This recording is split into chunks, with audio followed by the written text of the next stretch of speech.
Wow! Magnificent! So, I'm going to live here from now on? Unbelievable! Everything has happened so quickly that I was struggling to believe it was real. Yesterday afternoon, when I was helping out in my family's diner, suddenly a film crew rushed in and claimed that they were from the reality TV program Long Lost Love, which reunites lost family members. While I stood there confused, they announced to me that I was the lost child of the famous director Gabriel Perez. What? Did that mean my parents adopted me? Through tears, my parents told me that 13 years ago, in a bustling, crowded fair, they saw me wandering around aimlessly, so they brought me home. And even though they reported it to the cops, there were no leads, so they decided to adopt me. And so begins my life as a young lady of a rich family. As you'd expect with the home of a famous director, my father's mansion was impeccable. From the designer furniture to the stylish decor, the whole house was like a French-style castle. I peered at the huge photo of my grand-looking parents. Suddenly, there was a whisper. "The master must be very happy, you know. His second wife couldn't give him a child after all these years. Yes. Now that he's older, he had to search for his biological child to lean on." Oh, so this woman, the woman who came with Dad to the reunion yesterday, wasn't my biological mother? In that case, I wonder who's my real mom. "Miss, come in, please." Inside were my parents and some specialists who then immediately pulled me in for a complete makeover. Whoa, I looked really gorgeous. My hair was so glossy, and this makeup made me look so glamorous. Never in my wildest dreams did I ever think I would end up living here and feeling like a princess. Beaming with happiness, I turned to look at my dad. But suddenly, I was startled to meet eyes with the maid. She looked so gloomy. Why did she keep staring at me with a poker face? That was odd. "Carol, let's move along." Strange. But never mind. Maybe she's always like that when she's seeing strangers. OMG. Dinner was so luxurious, including caviar and steak. This was so exciting. That night, I couldn't sleep and just rolled around in bed until dawn. But little did I know what an exhausting day was waiting for me ahead. 5 a.m. sharp, I was shaken awake. Huh? Was there a fire or something? A maid informed me that I had a very important press conference this morning, and it was imperative I looked the part. I groggily got out of bed and plonked myself in the chair. I had to wear this posh dress and have this old-fashioned bouncy hairstyle. Ugh, this made me look about 25. OMG! I swear this press conference was the most boring thing ever. For several hours, their conversations couldn't stray away from showing off their wealth, comparing their popularity, and all the showbiz stuff. I yawned dozens of times, but had to hide it behind my hand. I could feel my stepmother scrutinizing me. Ugh! I wanted to go home. You see, the type of person I hate the most are those kinds of showy, scornful ladies. But unfortunately, they're the only ones I've been interacting with. I missed hanging out with the kids my own age. But yeah, since I moved here, my parents insisted on homeschooling me, so I wouldn't be influenced by other inferior children. Ugh! Worse still, the only thing they teach me is about acting and movie stuff. How is that going to help me get into college? But that's not all. After studying, despite being tired, my stepmother forced me to spend a further 2 hours working out in the home gym. Every time I gasped for breath or snuck a snack, she would give me a novel-long lecture. The worst part is she banned anything sweet and made me stick to this strict diet full of celery and hummus. Gross! Then one time I slipped and fell off the exercise bike and twisted my ankle. My stepmother was so furious with me that she made me go to bed without my dinner. I couldn't take it anymore, so I hobbled into my father's room. "Dad, Why do I have to do these things? I don't like it. Dad said nothing, but just quietly signaled for me to follow him. He led me to a locked room at the end of the hallway. When the door opened, I saw a portrait of a very beautiful woman hanging in the middle of the room. Hang on a minute. My new hair and clothes were identical to hers. Dad stared at the portrait with dreamy eyes. Then he said that this woman used to be a very famous actress. He told me how they fell in love. Then she gave birth to me. So that means this is my mother? That's right. Your mother is very beautiful, isn't she? And I'll make you perfect, just like her. Then Dad waved me out of there, locked the door, and went away, leaving me standing alone shaking. There was something about his words that unsettled me. Curious about Mum, I went to an old maid to ask for more information. It turned out that in the past, my dad was my mum's manager, and thanks to her popularity, he made a lot of money. Mom was the muse for Dad's movies and also the love of his life. But unfortunately, because of a serious illness, she passed away.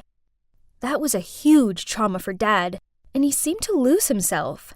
Ever since then, his head's been in the clouds, and he doesn't always make a lot of sense. Is that true? No wonder sometimes I found Dad's words creepy. It's time for your yoga lesson. And why exactly are you talking to her? Now that you're rich, show some dignity. Don't liaise with the staff. You're not my mom.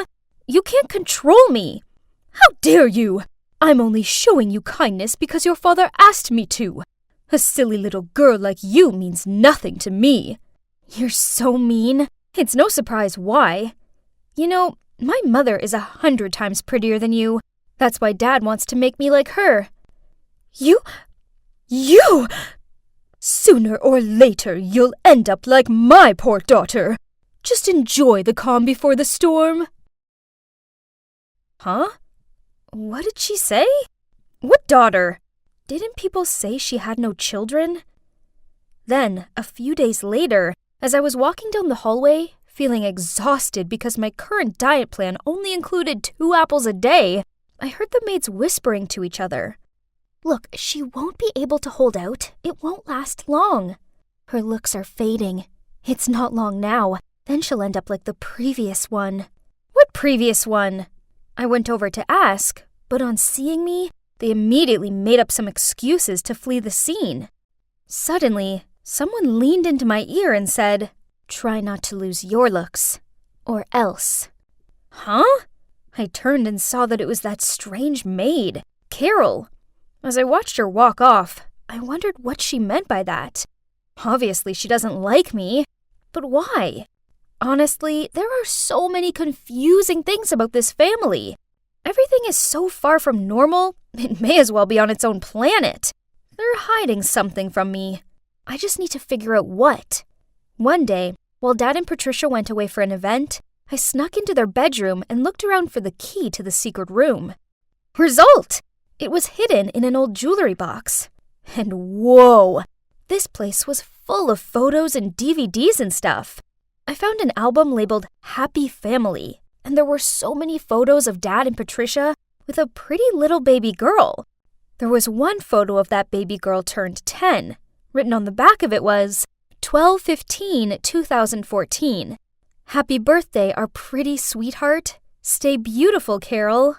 Carol? The birth year. Green eyes. Could it be? That's it. The baby girl was Carol, the maid. Maybe puberty hitting changed her appearance and she's not as pretty anymore. But I could still tell some of her old features. So Carol was the previous young lady and also the poor daughter that Patricia mentioned. That made sense, as I'd seen Patricia interacting more with her than the other maids. I once even noticed her helping Carol clean up the dishes.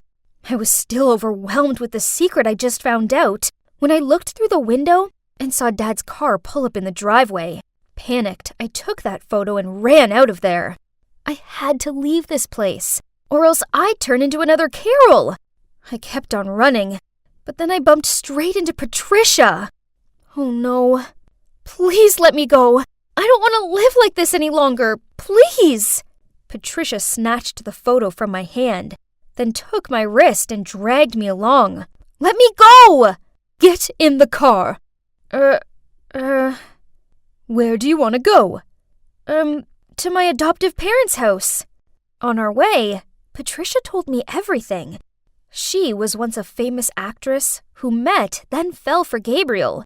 At first, she didn't mind attaining his high beauty standards, but then she realized that how he made her act and dress was all based on his late wife. She thought that having a child would change him, so they adopted Carol. She was very beautiful when she was little, so they spoiled her and took her everywhere to brag. But when she grew older, her looks began to fade, so Gabriel made her their maid. My dad needed a pretty girl to be her replacement, to be his own muse, so he decided to find another one. Truth was, he had no long-lost daughter. Instead, he got a private detective to look up unsolved missing child cases and discovered me. Oh my God! Unbelievable! Now Patricia, too, was exhausted from living this life, with a man who was still besotted with his dead wife. She felt bad for Carol, and for me, too. So, okay, turns out Patricia wasn't as bad as I thought. On the contrary, she was kinda pitiful. We are so sorry for letting you move into that house. I knew there was something not quite right about the situation, but I wanted you to be happy without money worries. So, we let you go. We should have realized. We're so sorry. I'm sorry for not being able to stop Gabriel. He went too far. I was sobbing in my mum's arms when I saw Gabriel. He stormed in and dragged me along. This one's mine, so she's coming with me. You can't just buy her. She's my daughter. Right at that moment, my sister Hannah arrived back from school. Gabriel's eyes lit up when he saw her. Then he immediately rushed over and grabbed her arm. Ha ha ha! Then I'll take this one. Not so pretty, but I can make it work. We all charged towards him and freed Hannah from his grasp. Gabriel seemed frantic and refused to leave. My parents had to literally bundle him out of the house, then call the cops. So, what now? Well, at first, I was pretty mad with my parents for letting me go so easily. But I guess they just wanted me to have no money struggles or anything. So, I've forgiven them, and now we all live a humble but happy life running the diner. Carol and her mom visit sometimes. They moved out of Gabriel's mansion, and they seem much happier now. As for Gabriel, as far as I know, he's still searching for the perfect beauty to replace his dead wife. There's a part of me that kind of feels sorry for him, but luckily, he can't come anywhere near me or my family, as we have a restraining order against him. Looking back on it all, I now realize that I already had everything I needed. Okay, so we might not be rich, but we have kindness, love, and happiness. And trust me, those things are way more important than bags full of money. Hi, I'm Addison, but all my friends call me Addie. I'm just an ordinary girl who doesn't have any particular talents, but there is one thing I do have. That is... Oh, why don't we just watch the video to see what it is? This is my older sister, Olivia. She's beautiful, isn't she? She's also an amazing singer and has a talent for art. She can pretty much draw anything. I mean, I don't know how my parents could have such a perfect daughter like her, then have me. But I'm fine with that. Olivia was all about winning trophies and medals, while I was happy with the ice cream and ton of snacks my parents gave me for getting a B on my math exam. Hey, Addie, my baby. Guess who's got some new trendy clothes? Oh, Mom, Dad, I don't like these things. Why are you buying so much? It's such a waste of money. However, Mom's desperate look made me cave, so I reluctantly grabbed a random item and went to try it on. Oh, it's a crop top. I stared at myself in the mirror. Okay, so my parents' dumbfounded expressions made their feelings pretty clear. I looked ridiculous. See, I told you already. I'm way too short to wear tops like this. Right at that moment, Olivia walked by.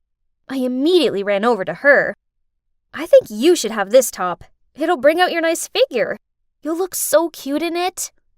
Mom shook her head. No. If Olivia wears this, everyone will see her navel.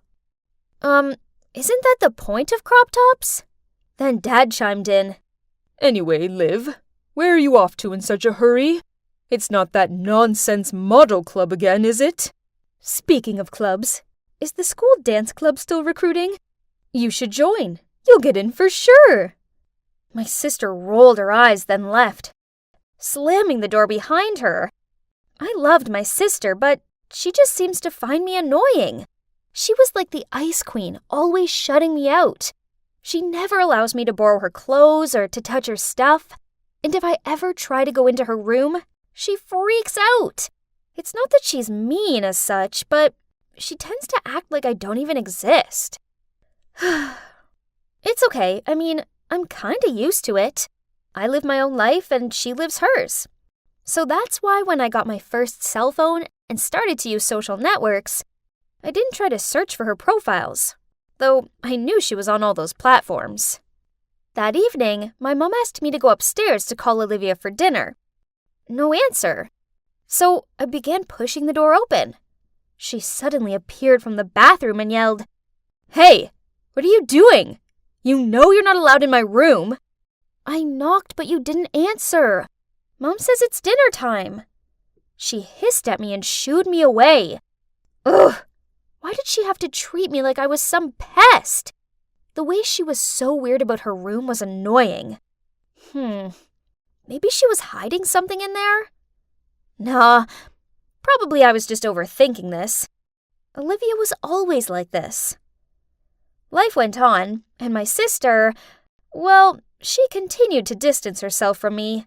But then one weekend, I walked downstairs to find her cheerfully humming a song as she danced around the kitchen. When she saw me, she smiled and said, "Morning, sis. Come sit here. I made you breakfast." Okay. This was weird. I cautiously sat down and kept looking at her. Why are you so happy? And where are Mom and Dad? Mom and Dad just rushed off on some work thing. Then she put the plate in front of me, grinned, then continued. Mom made cookies this morning and told you to take them to Grandma's. Tell her I said hi. Oh, you're not coming with me? No can do. Sorry, I've got work to do. She continued to look at me, and I got the feeling she wanted me to hurry up. Before I'd even finished my toast, she passed me my jacket and bundled me out of the door. Having no choice, I made my way to Granny's while in deep thoughts about how odd this was. Until I realized that I didn't even have the cookie bag with me. I'd left it at home. Gosh! I immediately rushed back. But, why was there a strange car parked outside my house? I lingered back and watched as a middle-aged man got out of the car. Before he even got to the door, Olivia opened it and smiled at him. I dove behind a bush so I could carry on watching. Huh? Why was he handing her flowers and a gift box? She happily took them from him and even leaned into his ear and said something. Oh my God! So this explains my sister's strange behavior. They're a couple, aren't they? I never thought that my sister would be interested in an old man like this. Shocking. But wait, what if he's deceiving her? As Olivia may look sharp, but she's actually very innocent. If that was the case, I would beat him black and blue. But this was just my speculation. I can't hastily act without knowing the truth. So I decided not to let them know that I was there, and quietly entered the house through the back door to get the cookie bag. Later that day when I arrived home, my sister was back to her ice queen self. She was cooking in silence, so I told her Grandma said hi, and she just grunted and carried on stirring her soup. I needed to find out what was actually going on. The perfect opportunity arose a few weeks later, when Mom and Dad went away on a weekend trip. I told Olivia I was meeting some friends for a picnic, but this was a lie. I actually hid in my faithful hiding spot and watched. As expected, the old man showed up and Olivia let him inside. The door was ajar, so I tiptoed inside and heard them laughing in the living room. I peeked in, and to my astonishment, my sister was sitting on the couch wearing the weirdest outfit ever. It was those kinds of clothes that only catwalk models wear, and most of all, she had this heavy makeup on and looked like a totally different person. The strange man was sitting next to her. Both of them were looking at her phone and laughing happily. Oh gosh, now everything was clear. From her reserved nature to her seemed-to-be secret room, it was all so she could continue to hide this age difference love story. I didn't know how to react now. I just kind of felt bad for her because she had to hide it. I mean, this was her home, and we were her family. We might not have been close, but she was my big sister, and I wanted her to be happy. If this love was real, then I fully supported her. And if this guy turned out to be bad, well, then I'd protect her to the end. My parents returned that evening, so I set up a family movie night. A great idea for family bonding, right? I chose a romantic movie in which the main actress is much younger than her boyfriend. In the middle of the movie, I turned to my parents and asked, "Mom, Dad, if you were their parents, would you allow that relationship?" They gave me confused looks. Then Dad immediately asked, "Hey, Addie, don't tell us that you're in love with an old man, huh?" This startled me, but before I could say anything, the doorbell rang. I was about to go open the door, just to avoid answering Dad's question, but Olivia was faster. Not long after that, she turned back and shouted at me, "Addie, how dare you touch my phone?" "What's up, Liv? Who's at the door?" "Go ask your dear daughter Addison." She gave me a dirty look, then stormed up to her room. My parents immediately bombarded me with loads of questions. "What's happening here? Who was the one ringing the bell? Why that manner of Olivia?" Okay, the one who rang the bell was Olivia's boyfriend. So, earlier, when Olivia left her phone in the kitchen, I noticed that there was a message from a man named Henry Davis. I immediately searched for him on Facebook and found out that this was the same guy who'd been visiting her. So, I used her phone to text him, telling him to come around at 8 p.m. I thought it would be better if Olivia could make her relationship public with our parents. But, Hayes, it seems she didn't take it very well. Anyway, now I had no choice but to tell my parents everything. Their faces dropped, and without saying anything, they ran upstairs and banged on Olivia's door. But there was no reply. Instead, all of us heard a rattling sound from the back door, and Olivia had fled. Our parents' faces turned red, while I felt so guilty as I not only wasn't able to help her, but only worsened the situation. The next day, Olivia still hadn't returned. She also didn't show up for school, which caused my parents to freak out. Then I suddenly thought of Henry. Right. Why didn't I think of asking him from the beginning? So I immediately contacted Henry and asked him to help find Olivia. That afternoon, when I just got home from school, I saw Henry driving off. There was a note stuck to the door saying Olivia was fine, with an address below, and it also said if we come there at 9 a.m., we'll see Olivia. The next morning, we showed up earlier than scheduled. Huh? It was a studio, and just like Henry said, Olivia was there.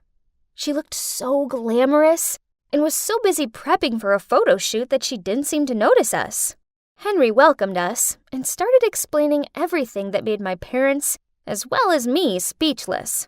Turns out, the truth was far from what I thought. He was not her boyfriend. Instead, he's her manager. He saw Olivia's potential and guided her to become a photo model and a TikToker. The flowers and gifts were from the brand she was working with.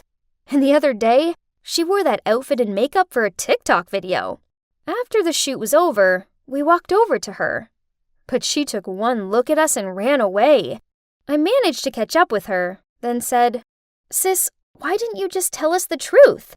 We're your family. We'll always be on your side. On my side? Really? You have no idea what it's like to be an outsider. It doesn't matter how many competitions I win. I'm invisible, while you get praised for just getting an okay grade on a math test. I want to be a model, but they don't want that for me.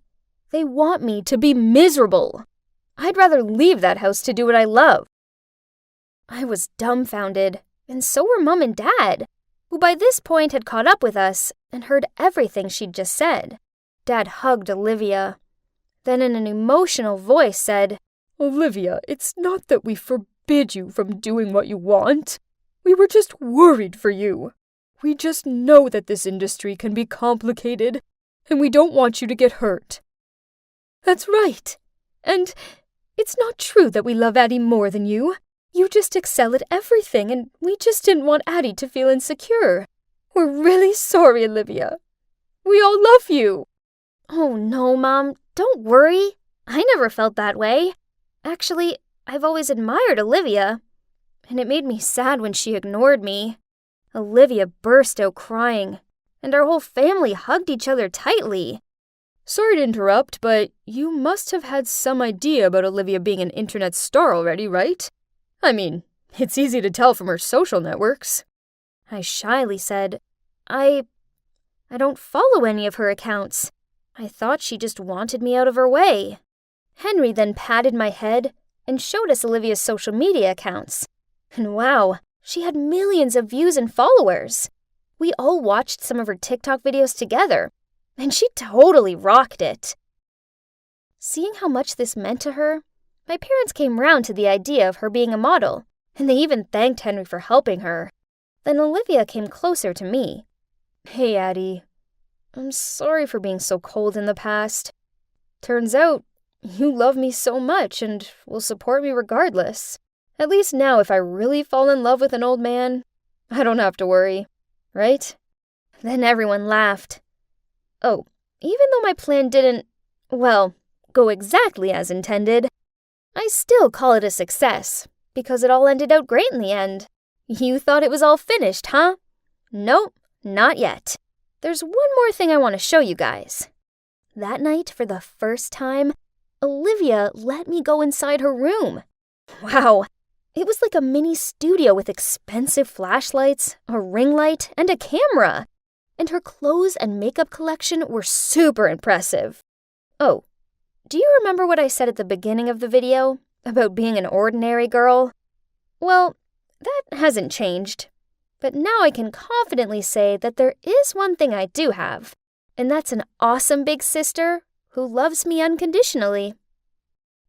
I was enjoying my perfect Friday night watching my favorite YouTuber's latest video when it got interrupted by a phone call.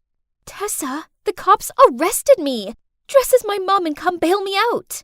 That was Katie, my annoying cousin.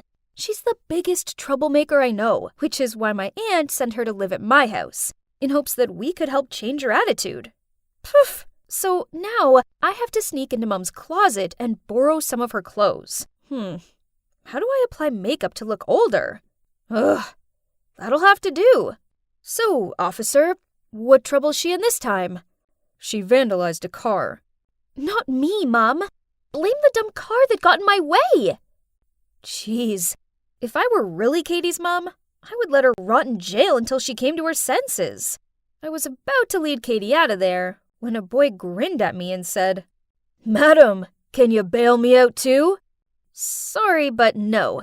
You're not my problem. Okay, well, then can you at least give me your number? I spotted Katie frown at him, then she pulled on my arm. Let's go home, Mom. Katie, can't you grow up? I can't cover for you forever. You'll do it, else I may just accidentally slip out your little secrets to your parents. Ugh, that threat sure is getting old. Okay, so I didn't bail out Katie out of choice. You see, she has something over me. The thing is, I have a passion for baking, but my parents think this is a waste of time. I knew they'd never knowingly pay for my cooking classes, so I told them I needed money to join an extra study class. I know it sounds bad, but I did apply to work at a coffee shop bakery so I could pay them back while also gaining experience. But then Katie discovered my secret, and now she's using it to control me. Then, just when I thought things couldn't get any worse, I arrived home to find my parents waiting up for me in the living room. Tessa, you were out partying, weren't you? Why do you keep on disobeying us? And is that my dress? Why can't you be more like Katie? She's really improved her grades. I turned around to see that Katie was nowhere to be seen. She must have quickly escaped through the back door to her room. What a minx! But my parents still believed she's the golden girl. Poof! It's rubbish, of course. The good grades she brought home were all by cheating. If it weren't for Katie knowing my secret, I so would have exposed her by now. Actually, besides Katie, there's also Celia, my best friend, who also knows about this. She may be a hothead, but when it comes to my secrets, I know her lips are sealed. Hey, Tessa, you have to see this. Celia waved her phone in my face. Hang on, that was BitKit Bakes, my all-time fave YouTube channel. I'd been following this guy for ages. He was so talented. Oh, and he always wore this cute kitty mask. Look at his hands. They're so beautiful. And how I adore his warm voice. I bet he's really handsome, too. Celia is so smitten with boys. Ugh, it's Katie again. She's left her lipstick in the canteen and I've got to fetch it for her and take it to some cafe in town. This is ridiculous. I'm sure she could survive without her stupid lipstick for one afternoon.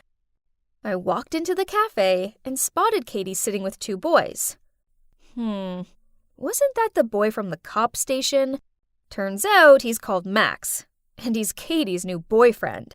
And the other guy is Cody. Both of them are college students. Hey, Tessa, you should stay for cake. Seeing as I was here, I may as well have something sweet, right?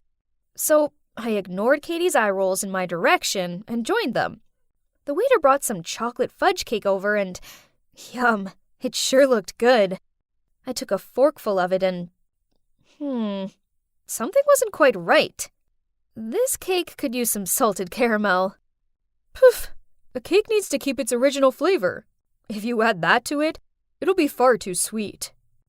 Oh, how rude! I was only voicing my opinion. Right at that moment, Celia phoned me. I just answered when she started screaming so loudly, and I had to hold my phone away from my ear. Tessa! Celia, is everything okay? I know how to impress the BitKit Bakes guy. We must make him a DIY gift. A chocolate resin phone case. What do you think? Am I a genius or what? I noticed Max, Cody, and Katie all giving me strange looks. Jeez, this was so embarrassing. So I quickly hung up on Celia, then made my excuse to leave. Ugh. I liked it better when only I knew about BitKit Bakes. I watch his videos every day and daydream about baking with him. But now Celia's obsession over him was kinda tiring me out. She texted me nonstop to ramble about him and dragged me into her silly fan projects. She even joined this online fan club of his, and they all talked about how fit he looks, how handsome he must be. Hello, does anyone here really care about cooking? At least work meant I had a break from Celia's mithering.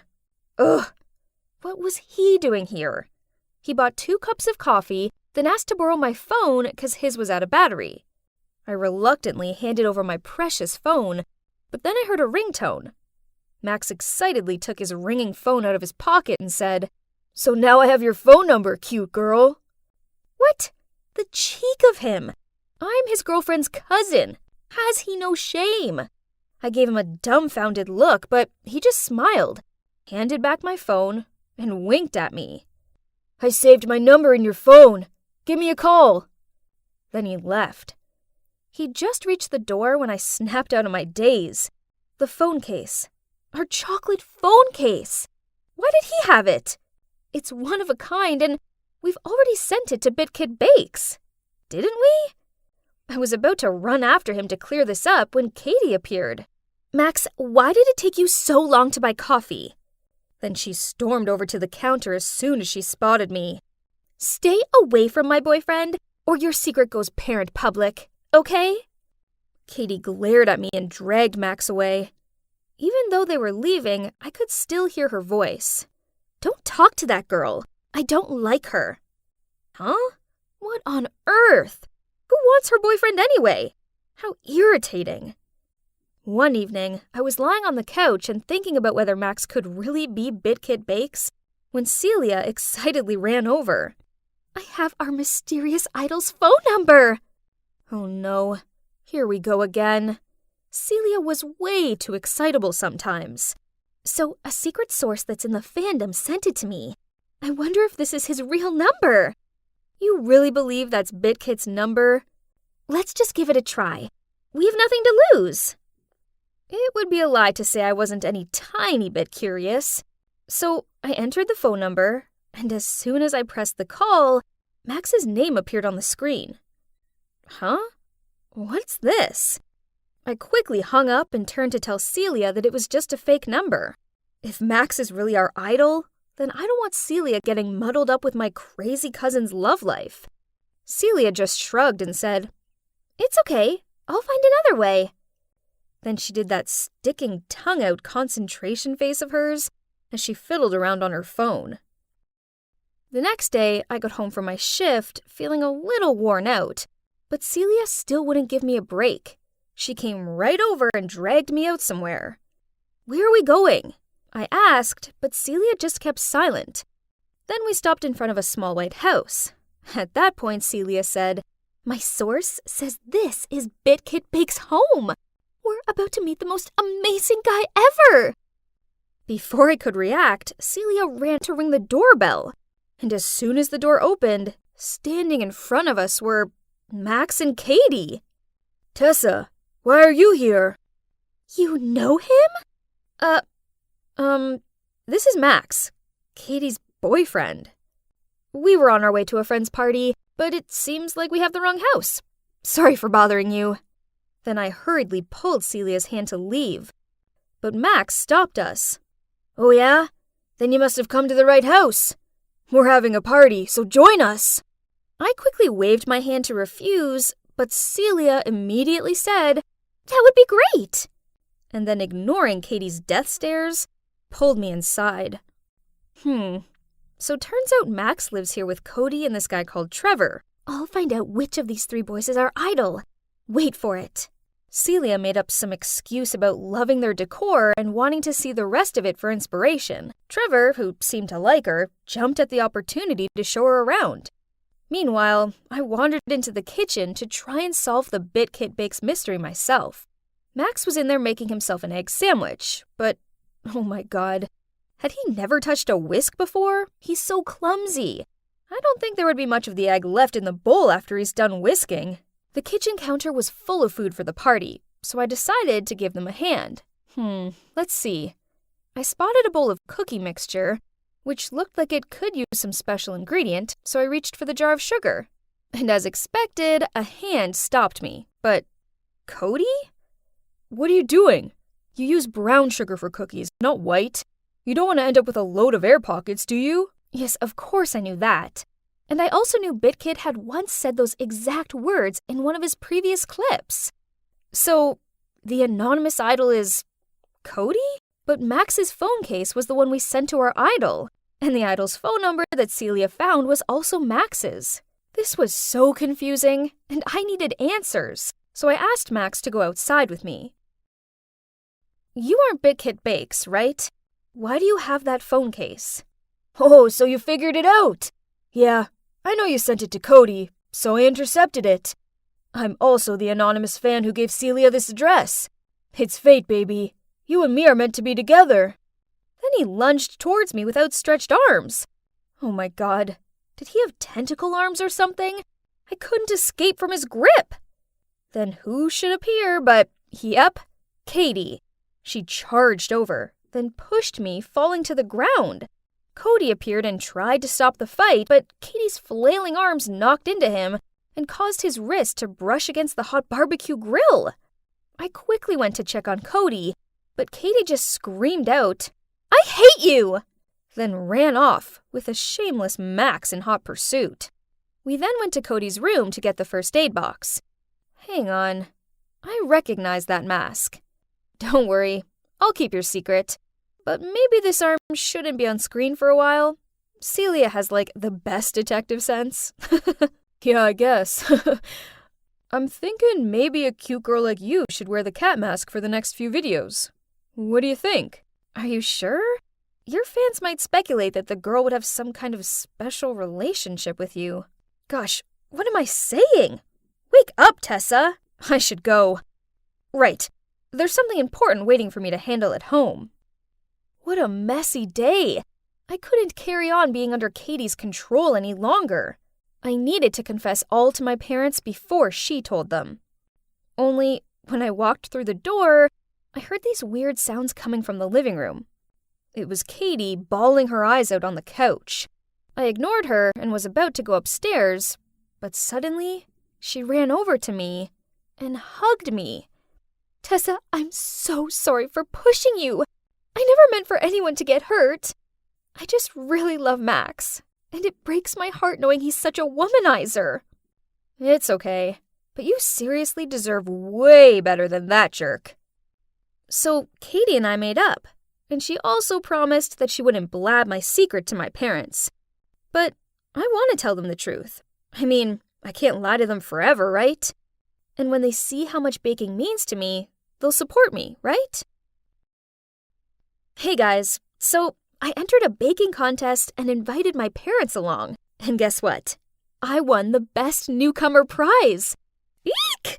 Better still, my parents congratulated me and told me that if I loved baking this much, I should follow my dreams. Oh, and I did use the prize money from the contest to pay them back. Cody's been a massive help. He's given me some great tips and, actually, we've started dating. It's early days, but being with him makes me feel as happy as eating freshly made cookies. And as for Celia, well, she's still pretty convinced that Trevor's her idol. One day I'll introduce her to the real BitKit Bakes. Soon.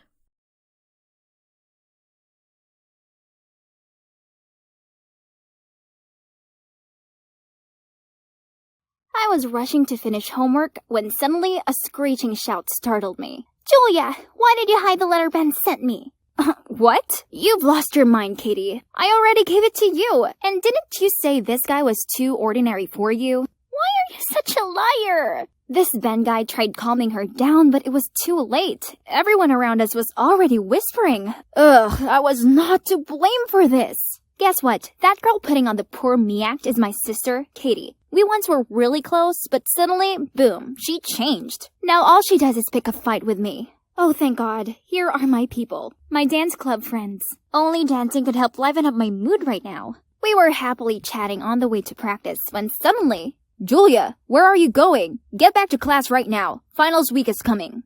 No way. You don't know how Katie just embarrassed me in front of the whole class. I'll never go back there. Stop making excuses. Then he dragged me back to the classroom. That's Max, my overbearing older brother. His catchphrases include, Julia, where are you going? Remember to come back before 9 p.m. You still have lots of homework to do. Or, Julia, come back and change your clothes. The dress you're wearing is too short. You see, I'm 16, not 6.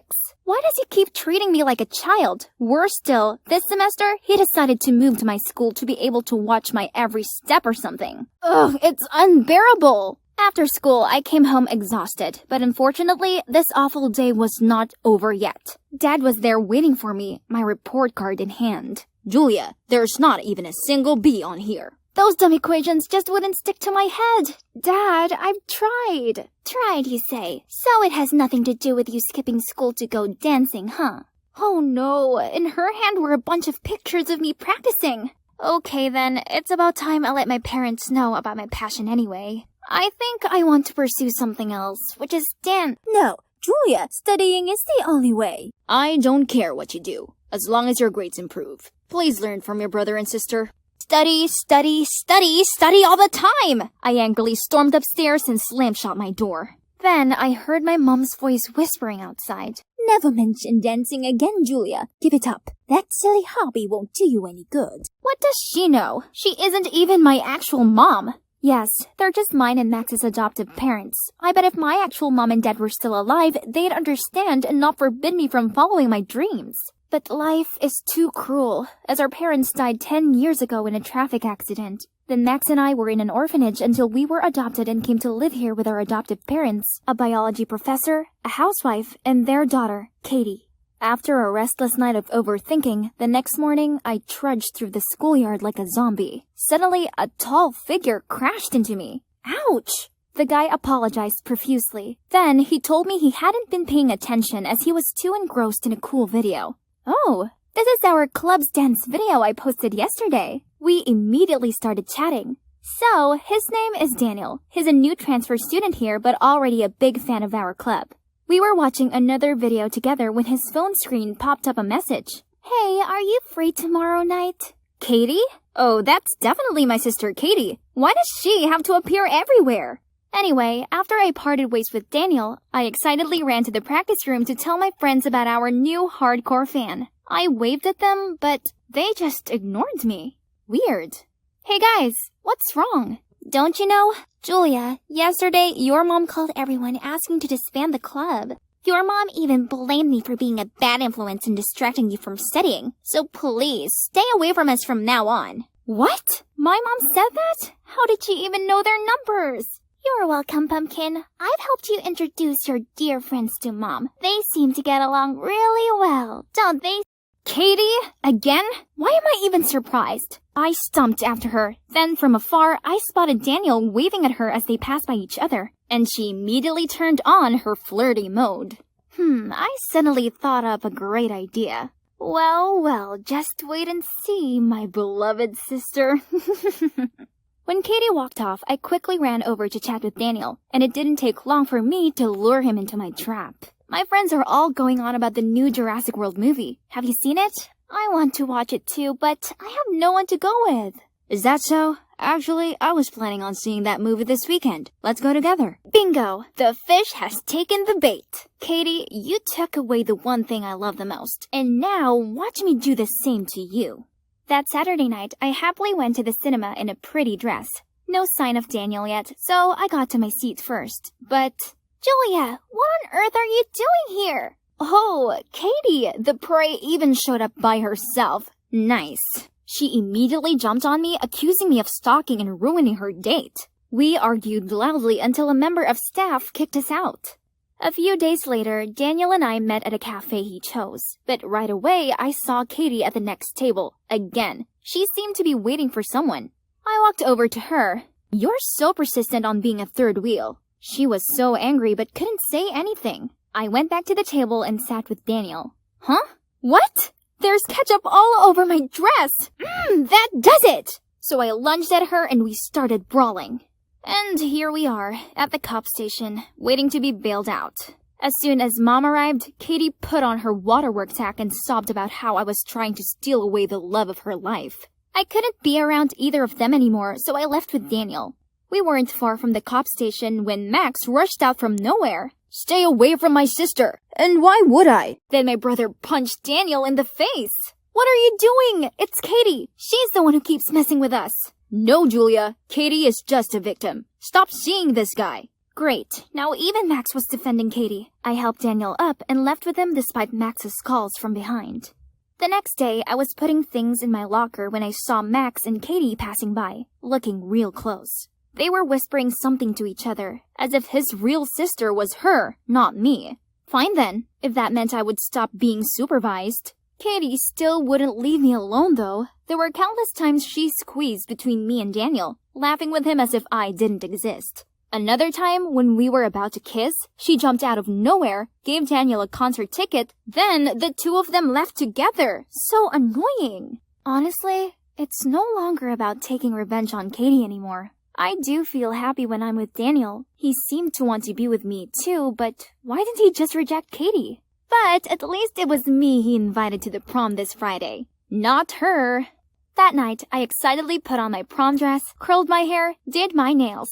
Everything's all set. Daniel would be here soon. I opened the door to go downstairs when, oh no, it had been locked from outside. My parents were on vacation, so it had to be my cruel siblings. I immediately called my parents, but all I received was, "You shouldn't be even thinking about prom, considering how bad your grades have been lately. Stay home and study." Right at that moment, there was the sound of an engine outside. I ran to the window and saw Katie getting into Daniel's car. I banged on the door and yelled, but only Max's voice came from outside. "Julia, that guy is not good at all. Just leave this to me and Katie." Why are you on her side and not mine? Why is everyone turning their back on me?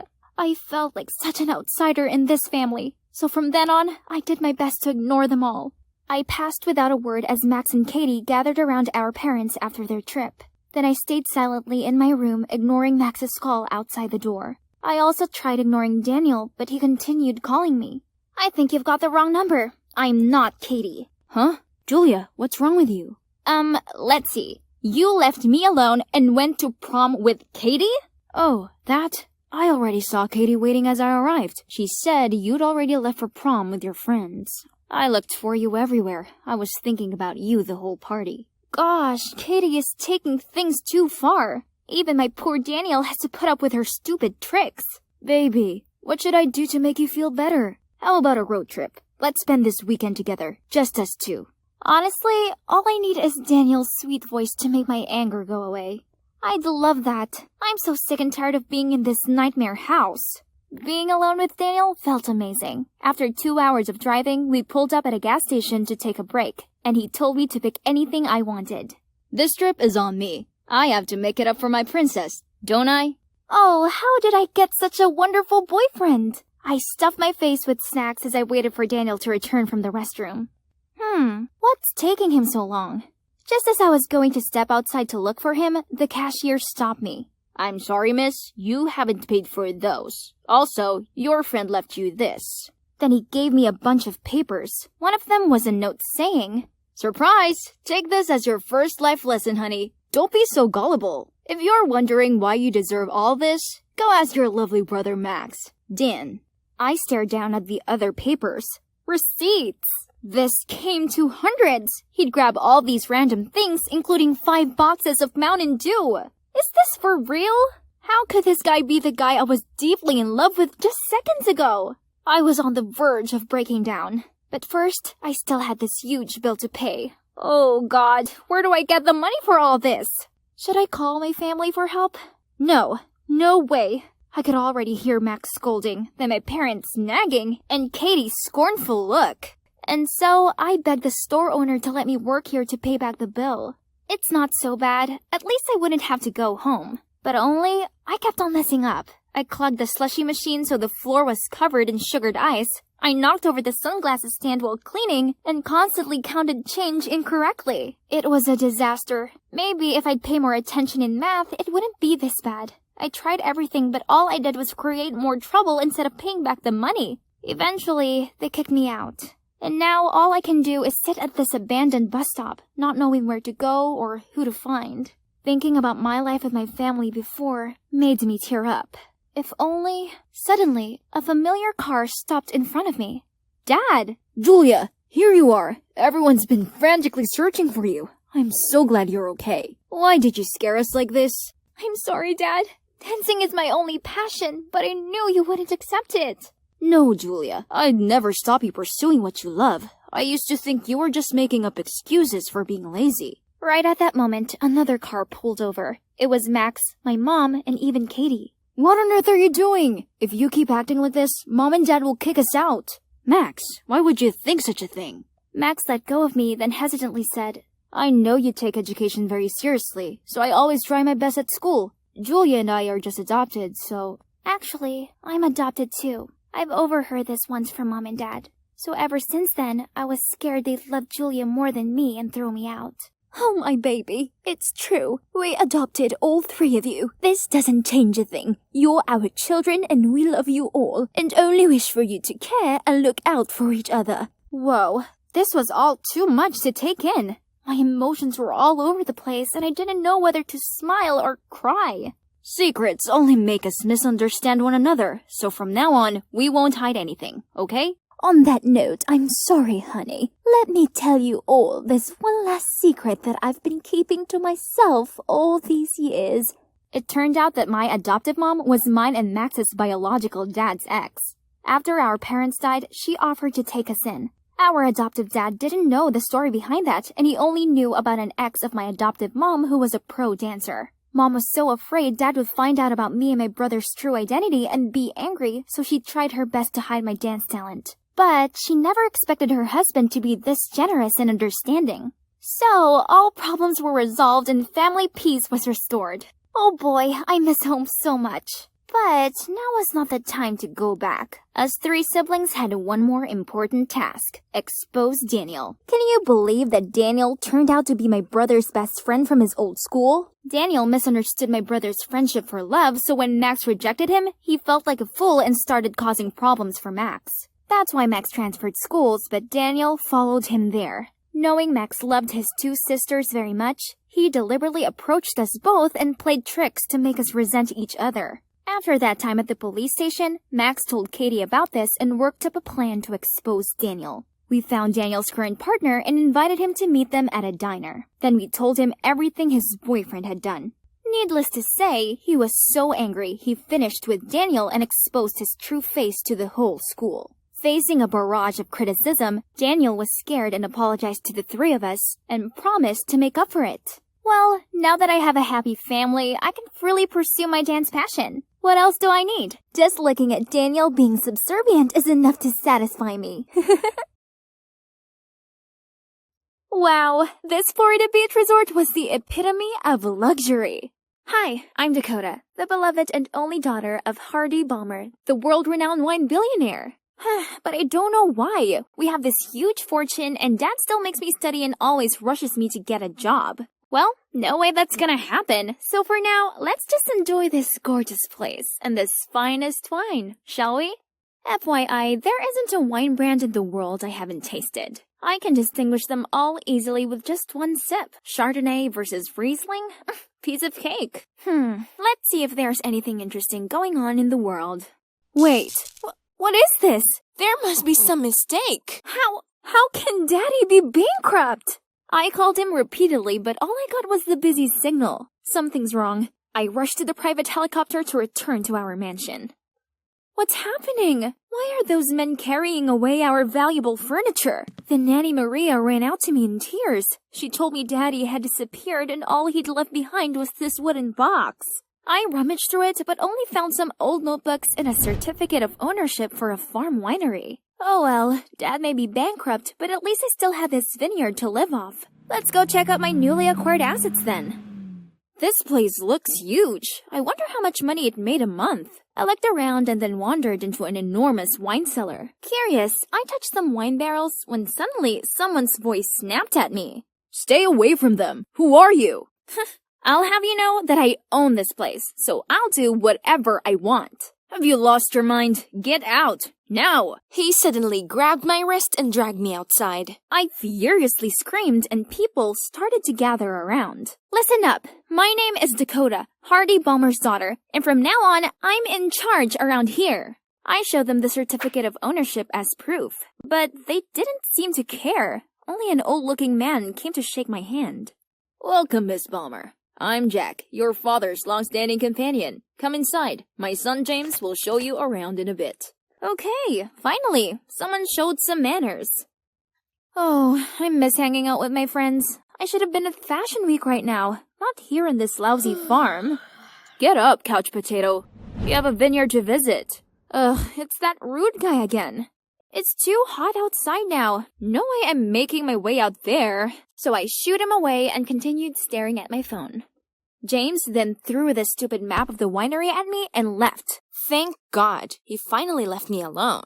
After a week of lounging around and being waited on by Nanny Maria, I eventually longed for fresh air. Remembering the map James gave me, I decided to check out the place. First stop, the vineyard. Wow, it's so big! But why did they leave the soil so crackling dry? Let's see, where's the sprinkler? There we go. But as soon as I turned it on, a scowling farmer ran over and immediately turned it off. Hey, miss, This is not your toy. What's the attitude? They're my employees, but have the cheek to act this snootily to me? Harvest is in 2 weeks. To keep the sweetness of the grapes, no one waters them. Why is this James guy everywhere? I'm the daughter of the wine billionaire. I didn't need any preaching on how to run my farm. Days after that, I came to the farm to pluck up the grass, Trim and fertilize the plants. But I kept getting shooed out. Those awful farmers were so disrespectful. Fine, I needed to show them who's the real boss here. That night, I asked Dad to gather everyone in the communal dining room and declared I would fire some of them for their disrespectful attitudes. But they just gave indifferent looks. How dare they? Didn't they know I could just sell this place and make them all homeless? But then Jack handed me a contract signed by my daddy, stating that due to the blood, sweat, and tears they'd all put into this place, no one has the right to fire them or sell the farm. Jack also gave me other documents. Seemed like due to my family's bankruptcy, the farm had not been doing well. If nothing changes, it might be dissolved. What? So the only property Dad left me was also on the verge of failing? I yelled at them. then do something to sort it out, now! Suddenly, everyone got up from their seats and glared at me with anger. My head was spinning around. Feeling panicked, I rushed outside. I sat by myself, hugging the wooden box Daddy left me in bewilderment. I flipped the notebooks and was surprised to find a letter in the bottom of the box, in which Dad told all about how from the day Mom passed away, he'd put all the effort into this farm and became a successful entrepreneur. I used to believe that compensating my time for work to provide you with a wealthy life would be enough. All this actually did was create a greater distance between us. My darling Dakota, I'm so sorry. My only hope is that you'll see as much beauty in this vineyard as I do. If only Dad was here now. How can I deal with all these troubles and challenges ahead? I burst into tears. They meant no harm. James' voice startled me. I quickly wiped away my tears. He sat beside me and offered a wine-spludged handkerchief. This isn't just some random farm for these people. It's also their home. Don't accuse them of not trying. This farm means far more to them than it does to you. I was just... This is when we should all stand together. Don't let your selfishness threaten the future of this whole winery and everyone involved. Even though I hated his guts, what he said did make sense. Maybe I had been neglectful of my responsibility for this place. If this winery was the most precious thing to my dad, then I want to put it right, for him. James smiled gently, putting his hand on my shoulder. That's settled then. We're all gonna revive this place. He then left after telling me to show up at the cellar at 5 a.m. the day after. The next morning, while walking around, James told me everything about temperature control and wine brewing. Growing up, Dad would always pass on this wine knowledge to me at the dinner table, and I actually remembered them. He even took me to his wine tasting sessions, and that's how he discovered I was gifted with a great sense of smell and taste buds. Even James was impressed with my talent and said I was born to work in this industry after letting me taste some samples. The next step in the process was much harder than I thought. It took me a whole day to memorize all the different varieties of grapes and how to sort them, but I still messed it up. How come there are so many ripe stages? I was frustrated and was about to leave when Karen, my instructor, called me back. You have to take it slow. Wine takes time and we have to be patient. Okay, fine. I'll try. As I was sorting, I got to chat with the workers, and it turned out they were quite friendly and even helped me out a lot. It was true that these workers really treated this place like their home and cherished it here. It had been more than 2 weeks, and I was harvesting the new crop with everyone. Thanks to the tips in Dad's notebook, with a pinch of my own creativity to it, James and I were in the process of creating a new line of wine. I was confident that this would help revive the winery. I was checking stuff in the cellar when James rushed in with a leaflet in his hand. Hey Dakota, this is our chance. Wow, so this town was hosting an upcoming wine festival. If our winery could win something, we could gain lots of orders for this season.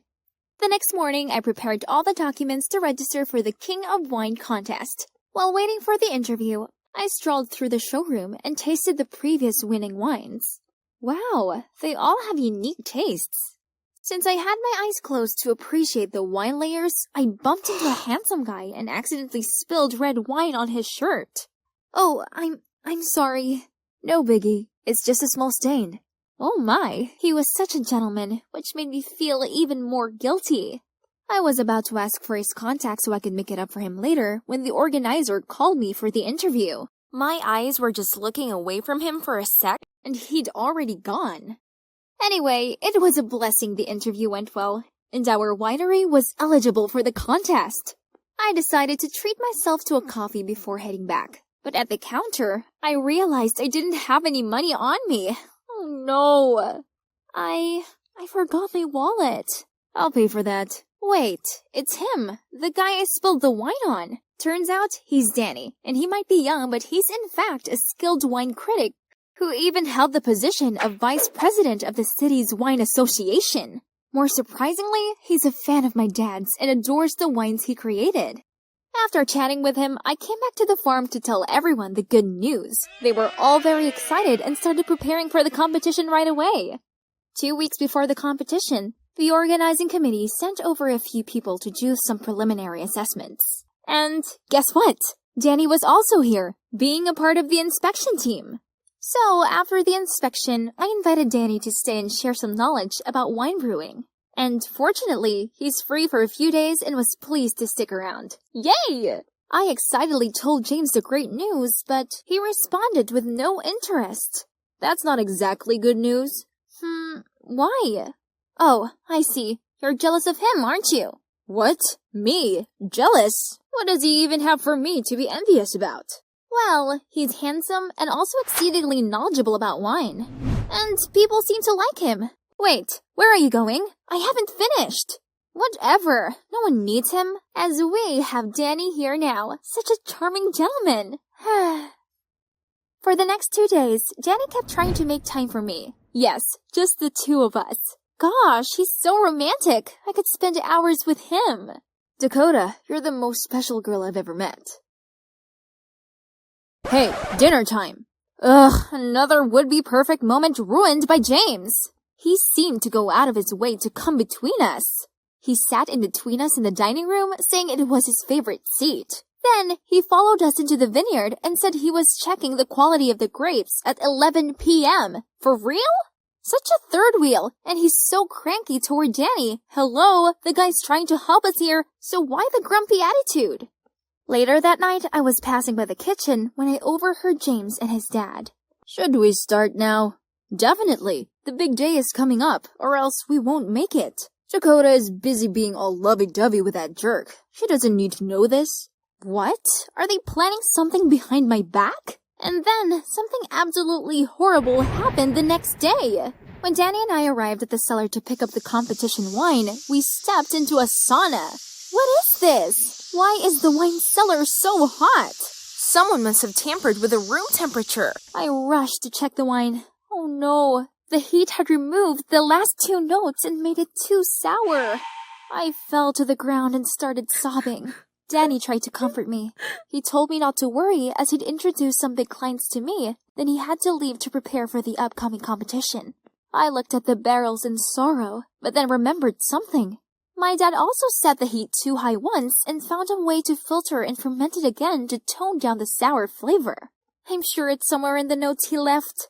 I hurried back to my room to search through the wooden box, but I couldn't find it anywhere. Someone definitely was messing with me. Oh my god, who else could it be? The conversation between James and his dad came to mind, so I furiously went to look for him. Seeing James, I couldn't control my anger and shouted, "It's you, isn't it? You adjusted the wine cellar temperature. You stole my father's notebook. You've been planning to sabotage me for a long time, haven't you?" James acted confused, but before the snake could blurt out anything, I stopped him and said, "Get out of here, now!" He gave a defeated nod, then left without a word. Tomorrow is the day of the contest, yet I don't have any wine to enter. I picked up the letter my father left me and felt like a loser. Maybe I'm just not fit for this.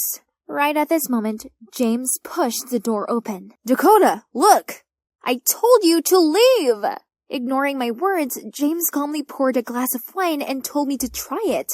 Oh, this actually tastes pretty good. It's the new wine you created. I stayed up a few nights and fixed its acrid taste. Now we can take it to the contest. I yelped out in joy, then lunged to hug a surprised-looking James. Look at his face, red as a tomato. But, remembering how sketchy he was in the kitchen the other night, I quickly let go of him and calmed down. First things first, we had to hit the road now to participate in the competition. Our wine stall attracted a lot of guests and got highly praised by all the judges. When Danny saw us, I noticed how surprised he seemed by my presence with this new wine. I didn't expect the technique of filtration and fermentation could change the flavor so amazingly. You're really talented, Dakota. Let's take some time to discuss this in more detail later. I happily agreed, but isn't that technique recorded in my dad's notebook? How did he know it? I left the bar and sneakily followed Danny. Then in a hidden corner, I overheard him talking to someone. I've adjusted the cellar's heat to destroy everything, but who knew she'd use her father's technique to fix it? I've already taken the notebook away, but she probably remembered them all. Whatever the reason is, her wine is becoming a strong rival. My championship is at stake. Can you just do something? So, have I been trusting the wrong person? Well, that hurts. But I'll sure make him pay for that.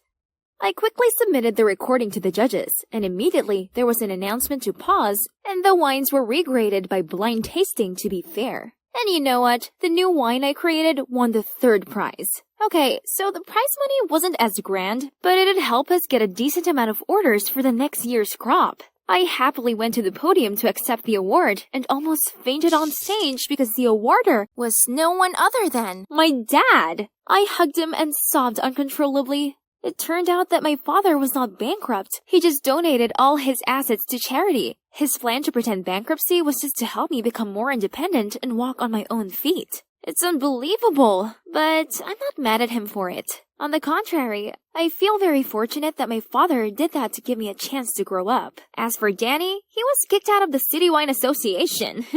That's the price to pay for his cattishness. He deserves it. And James, it turns out that the conversation between him and his father was just about fixing the wine, as the two of them discovered the spoiled wine way before I did. Now, the vineyard is my first career, just like it was my dad's. This place is my home, and the workers are my family. Yep, this even includes this cold, cranky guy. Ugh, who's calling at this hour? Orla, your sister is having a wedding this weekend. Make arrangements to attend. My sister Rowan is having a what now? She had never had a date, and she's only 19. Are you still listening, Orla? Surely you have a boyfriend by now, so bring him along. Boyfriend? Yeah, right. As if I haven't been absolutely caught up with school lately. No matter what I did, in Mom's eyes, I was always the idle one who partied around with boys, while Rowan was obedient and hard-working. Ugh! You see, my parents divorced ages ago, so I live with my father in Atlanta, and my mom and sister Rowan live in the suburbs of Denver with my grandma. It's been a long time since I've met her, so I wouldn't mind paying a visit on this occasion. Only, where am I meant to find a guy at this short notice? My dear hometown, it's been a hot minute. Oh, there's Paul. Sorry I kept you waiting. Let's go, gorgeous. Let me introduce my boyfriend, a local college boy that I found on the internet. Even though we're on business terms, look at him. Handsome, gallant, and polite. I hit the jackpot. As we pulled up at the house, I saw my grandma waiting outside with a casual-looking guy. Oh, he must be my future brother-in-law. I happily ran over to hug Grandma. Rowan, you're back. Mata has been waiting for you. My, look at our match made in heaven. Is she confusing me with Rowan? I was about to correct her when suddenly the guy pulled me close and said, We are indeed a charming couple, aren't we, honey? Excuse me? Where is he putting his hand on? And is his eyesight just as bad as Grandma's to think I was Rowan? Just then, Rowan stepped forward, but strangely, she just smiled at us, then linked arms with Paul. And this is my boyfriend, Grandma. Do you think we look great together? What's wrong with everyone? Had I been zapped into some parallel universe or something? Suddenly, Rowan dragged me across the garden. Then she told me how Grandma had been diagnosed with Alzheimer's, which had progressed so quickly recently, meaning sometimes she forgets. Other times she remembers, muddling everyone and everything. Not wanting to upset or confuse her, my mom and sister decided to act according to Grandma's memories including this wedding. And of course, that Mata guy is not my sister's real fiancé, just a close classmate. But now she's confusing the two of us. So the lead role in this wedding play is yours now. Grandma's memory was deteriorating. Yeah, that sucks.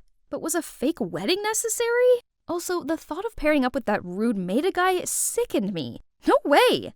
Listen to your sister, kid. Everyone is doing it for Grandma. Did he just call me kid? Okay, that's it. This guy needs to know his place. But before I could jump at him, both my parents appeared and started lecturing me. Ugh, whatever. I stood my ground. Faking a marriage is ridiculous. Happy now? Dad's little girl is acting spoiled again. Please, I raised her just fine. And you, if you'd taken care of your mother better, she wouldn't have been this way.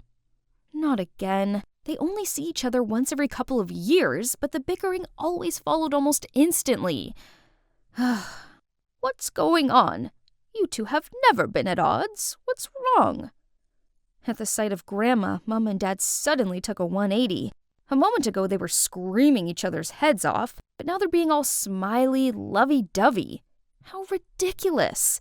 But did Grandma really not remember that my parents were divorced? Her condition seemed to be as bad as they said. This meant I had no choice but to go along with their plan to make her happy. However, I was no professional actor. Constantly improvising according to Grandma's memories was not easy, especially when I was stuck with the annoying Maida for a scene partner. My mind was too full of thoughts to sleep properly, so I got up extra early and went for a stroll in the garden. Out of nowhere, Maida ran to me and grabbed my hand. Did you sleep well last night, Bae? Huh? Who's he acting for? In this empty garden? Or is this just an excuse to touch me? I forced my hand away from his, but then he had the audacity to whisper in my ear. Shush, Grandma's watching us from upstairs. Ugh, what a creep. Meanwhile, Rowan said she wanted to please Grandma, but actually, she wasn't even a little bit cooperative. At lunch, while I had to squeeze out a smile as Maida spoon-fed me soup, Rowan was being distant toward Paul, her boyfriend. Paul, my sister, also likes being fed. Right, that's her favorite dish. Paul got the point right away, so he scooped up some soup and gave it to Rowan as Grandma watched expectantly. But for some reason, my sister seemed irritated, shoved his hand away, and said she's allergic to it, which was some total nonsense. Grandma was obviously discontent hearing that, then stood up to leave the table first. What's the matter with you, Rowan? You didn't have to look so annoyed in front of Grandma. Why can't you just work with Paul? That's how Rowan's always been. She's shy and couldn't open up easily to strange guys as you can. What did she mean by that? Before I could reply, Dad came to my defense. How can you say that? Isn't Orla trying her best to play her part and not make Grandma suspect a thing? Oh, so you two are doing great, and we're just ruining everything? There they go again. Usually Rowan and I would just stand there and watch, because only our Grandma can stop their fights. And this time was no exception. As soon as they saw Grandma, my parents immediately turned around and held each other's hands. Maida was just as quick when he grabbed my arm as well as Grandma's, and then invited us for a walk. Hey, who are you? Why are you being so friendly to us? Oh dear, it was only a few seconds ago and her memory of him had already vanished. I immediately said Maida and I went to the same college and he was visiting me. I thought that was it, but no.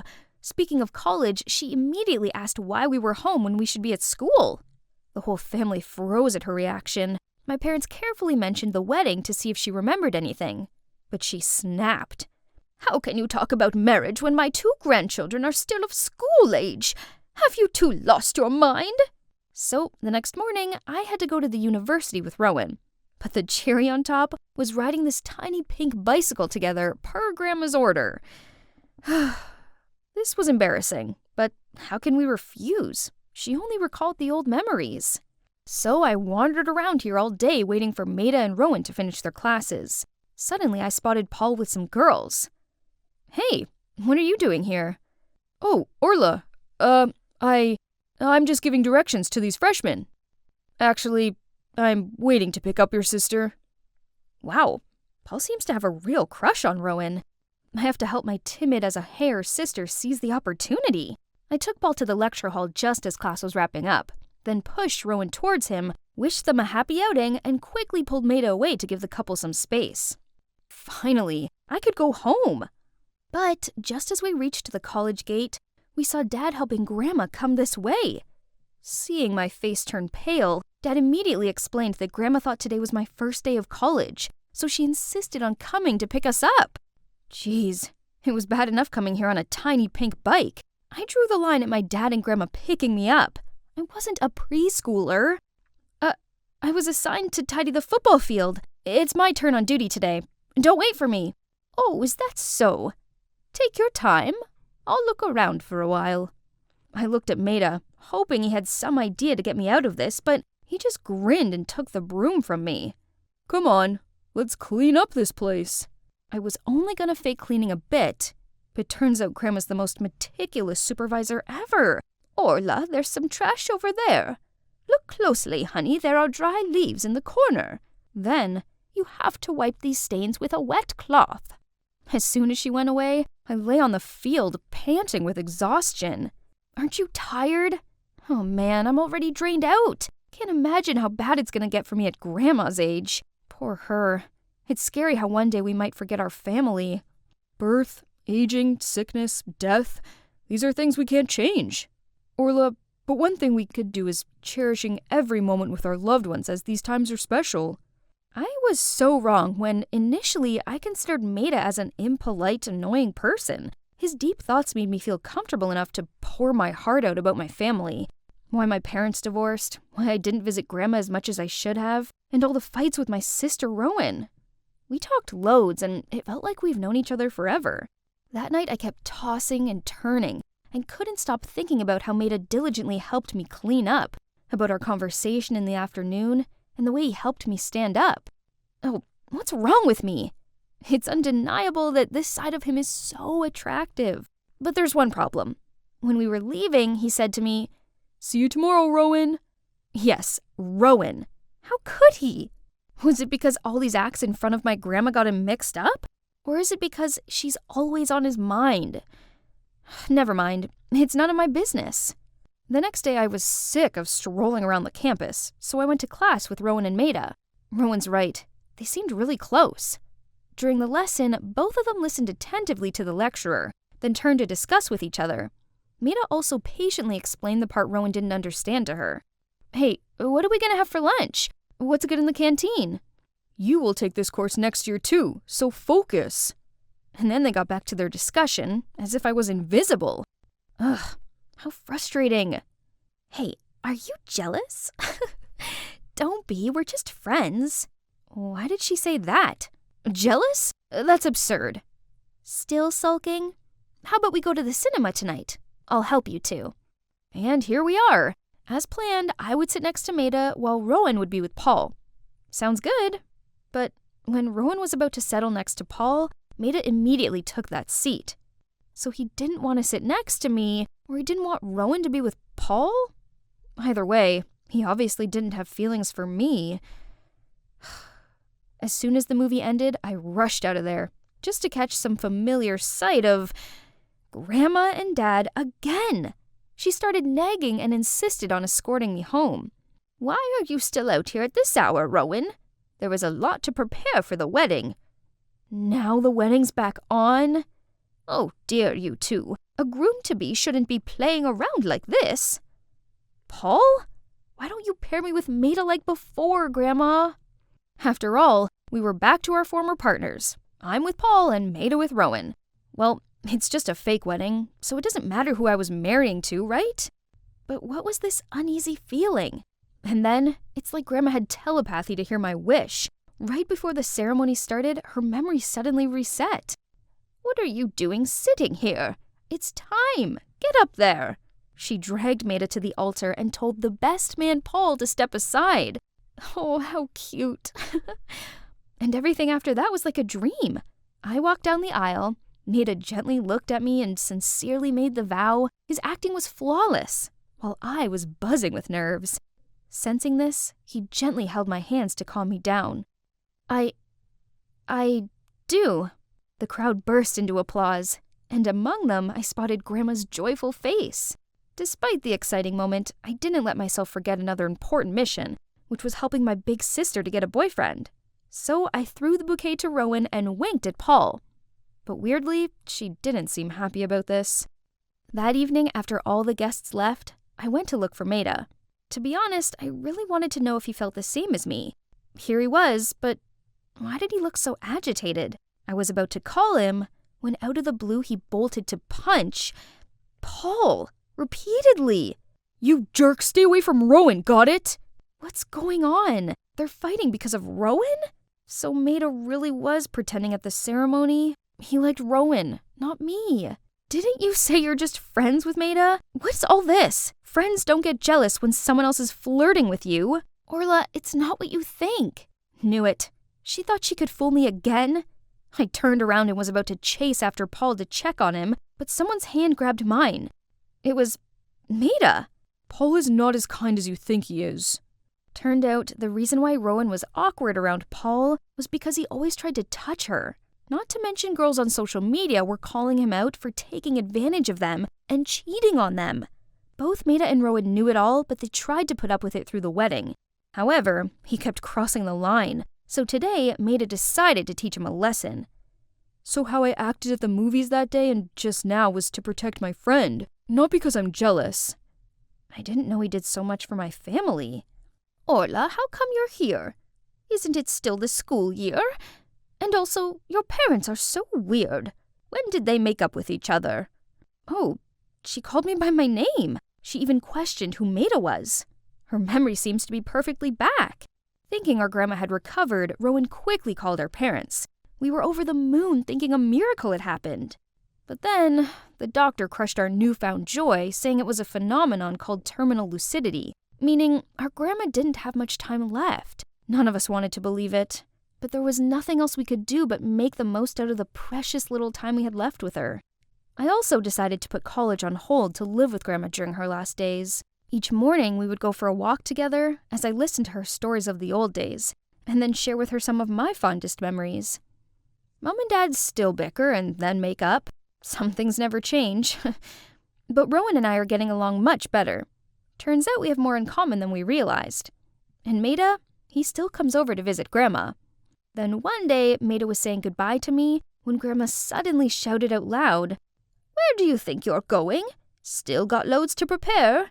You think the wedding is a joke or something?" Wedding again? We froze and looked at each other till Grandma yelled at us a second time. But this round, maybe Maida and I wouldn't need to act anymore. Because when I asked him if he was ready to take a vow again, he replied, "Of course, Orla. I'm always ready to say those words to you every day."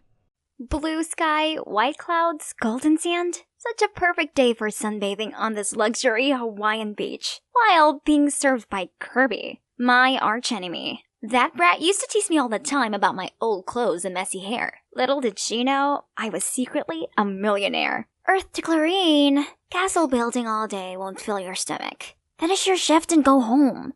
Well, Mary, who doesn't want to get rich? Sadly, some of us can only dream about it.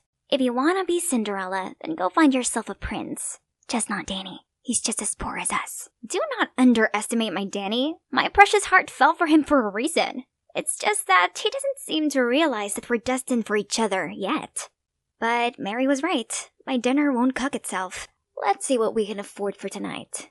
My dad left us when I was 4, and since then, Mom worked her socks off to provide for us. So it was down to me to also work to save up for my law school dream.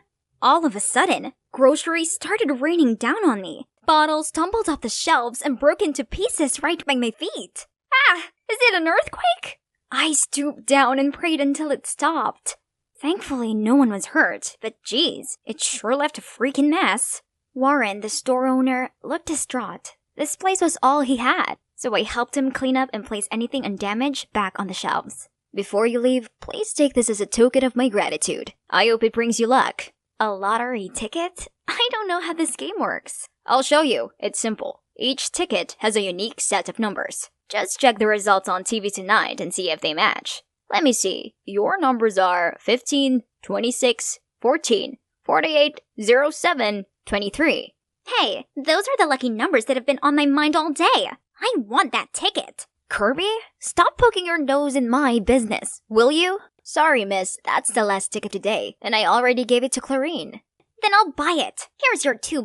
Give it to me. You wish. I didn't really care about this ticket, but there's no way I was going to let her get what she wanted. And surely she wouldn't leave me alone. How about $10? That's a fortune to the likes of you. No thanks. I'd rather win millions instead and make you my maid. Look, you'll never get anything from me, be it this ticket or Danny. Just give up. Fine! Let me skip this stupid ticket, but Danny, never! Why are we always bickering, you ask? Well, we're both competing for the heart of Danny. Tennis extraordinaire and brooding Adonis. Actually, I thought I had more advantage as we worked part-time at the same restaurant. But nope, Danny was such a cold fish. I tried again and again, but every single time, he just gave me a soulless thank you and that's it. If only I could build him his own tennis courts, perhaps he'd change his attitude. But that's impossible for a poor girl like me, unless I somehow hit the jackpot. The lucky numbers today are 48, 07, 15. Should I add winning the lottery to my daydream list? 26, 14. Is it just me, or do those numbers sound familiar? No way. It can't be. And the mega ball is 23. Now if your ticket has all 6 numbers, you win over $20 million. Play on. Me. I think I just become a millionaire. God had answered my prayers. What? Kirby's here too? The ticket must have hit it for real. I rushed there to rummage through the trash. And, here it is. It's mine. As if. Let's go ask Warren who this ticket belongs to then. Brilliant. And then give him a third of the prize? Do you really expect him not to ask for a share? Right. Okay, let it go and I'll give you a 30% share. Great ratio, but 30% is a perfect fit for you. I'll take 70%. And Danny. Oh, that's how you want to play. Fine then. How about whoever wins Danny's heart gets 70%? Deal. So we agreed to hide the lottery ticket in a trunk with 2 locks. Each of us kept 1 key to it. Then we buried it in a bush at school. Looks like the secret race between us starts now. Kirby wasted no time and brought Danny the showiest lunches ever. But he kept up his cold exterior and barely acknowledged her. Seems like I need a more delicate approach. So I told Mary to arrange a team-building game among the restaurant staff, in which we all had to answer the same questions to understand one another better. Oh look! He liked watching Star Trek, listening to Sam Smith, and reading Harry Potter like me. Oh, Danny boy, I told you we were destined to be a pair. Next question. What is the key to maintaining a long-term relationship? There's our very first answer. Feelings? Come on, Danny, be realistic. What uses do feelings have if you can even afford to go on a date? Poor people can also be happy in love, but I don't think pragmatic people like you can. No, he misunderstood what I meant. After that, he ignored me completely. Worse still, kooky Kirby never left him alone. She even brought the whole cheerleading team to do this ridiculous routine while he was playing. Who cheers on a tennis court? She was going big, so I needed to step up my game. It's time to bust out my college savings. I spent the whole day at the mall buying him gifts and giving myself a makeover. This is the first time in my life I've spent my hard-earned money without considering the price. It feels so good, but at the same time, kind of bad. But I could make it up with the lottery money once I got Danny's heart. Look, I saw this watch and I immediately thought of you. I even met a professional tennis player at the mall. Can you believe it? And they told me this racket is the best. What do you think? You're crazy. This costs thousands. Why are you doing this? That's not the reaction I was expecting. But I like you, Danny. I've not been brave enough to tell you this because I had nothing. But soon, my life would change and I can give you everything. I don't need those things. You're so wasteful and superficial. You really think money can buy anything, including feelings? Why was he so mad at me? I thought he must have noticed that I'd worked really hard for all this, and even made myself look prettier for him. Okay, he might not like my gifts, but is it so bad that I want to be a little generous to myself now that I have some money? Things got even worse when later I arrived at work to see Kirby booking out the entire restaurant to let her, Danny, take a rest and enjoy dinner with her. Fine, you win, Kirby. I give up.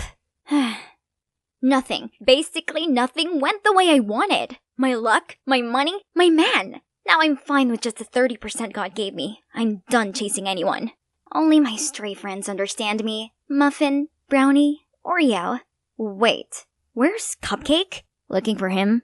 Let him go. This wasteful, superficial girl needs to make sure he's not starving. So you're the one who feeds them every day? Why do you care? Go back to your date with Kirby. I'm just a materialist who thinks money solves everything.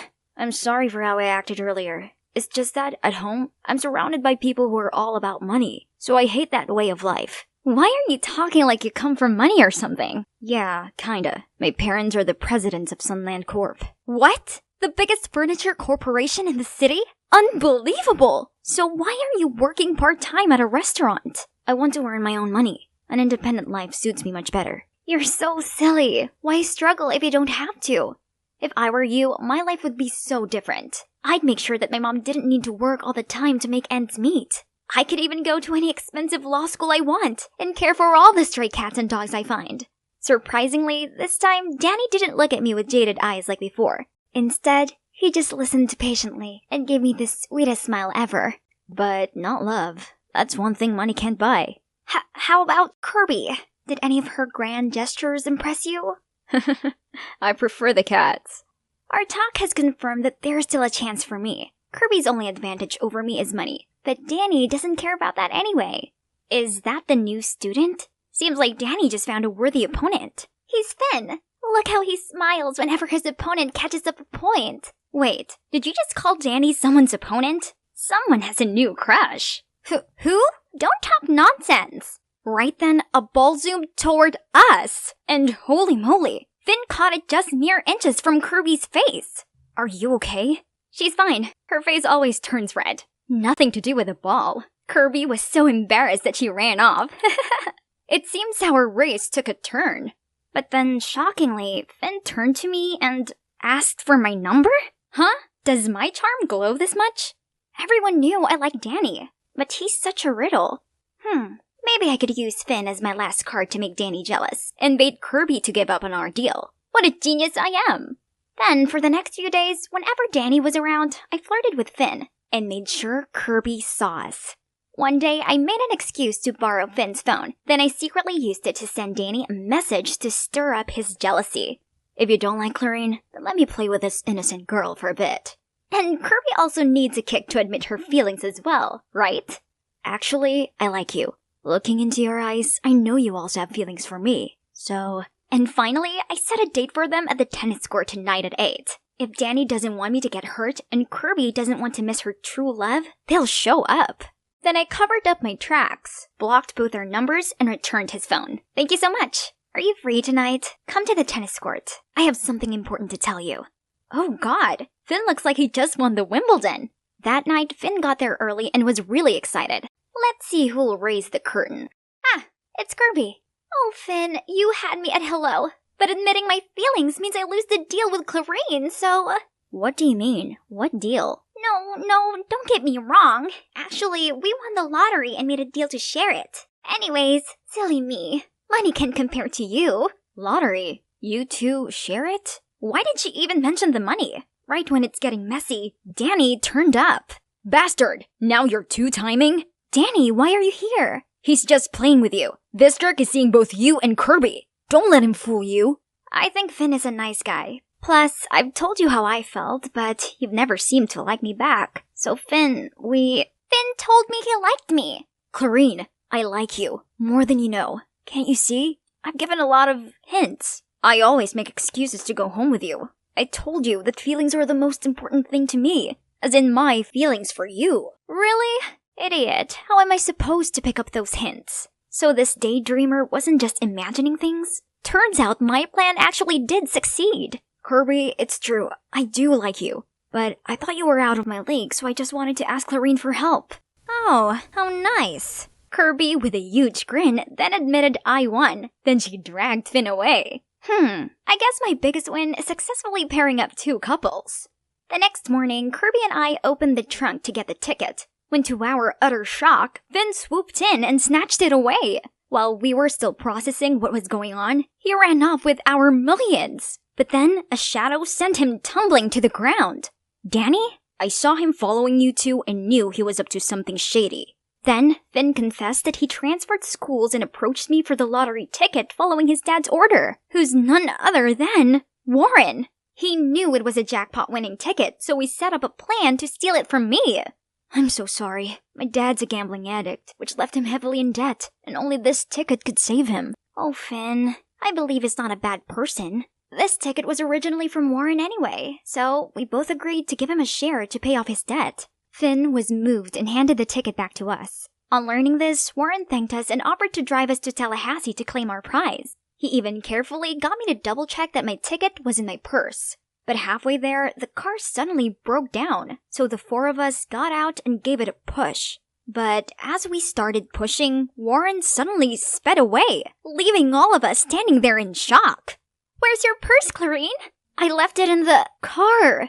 That greedy snake Warren did this on purpose to run away with the ticket. Now what to do? Walk back home or walk to Tallahassee? Calm down. Daddy already has a backup plan. This is the real ticket. Enjoy the view for now. A taxi is coming to pick us up. Actually, the moment Warren offered to drive us all the way to Tallahassee, I sensed something sketchy. So I swapped the tickets. My dad's gone too far this time. He needs to stop gambling and work hard to pay off his debts instead.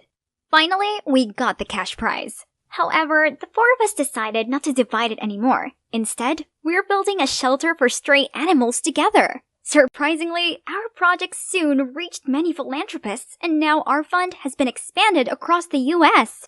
Since then, Kirby is no longer obnoxious. Now she even wants to become a veterinarian. And me? I will continue to work my way into the law school of my dreams. My hard work has really paid off because they just sent me an acceptance letter. I might not be rich, but in all honesty, it doesn't matter, as I couldn't be happier.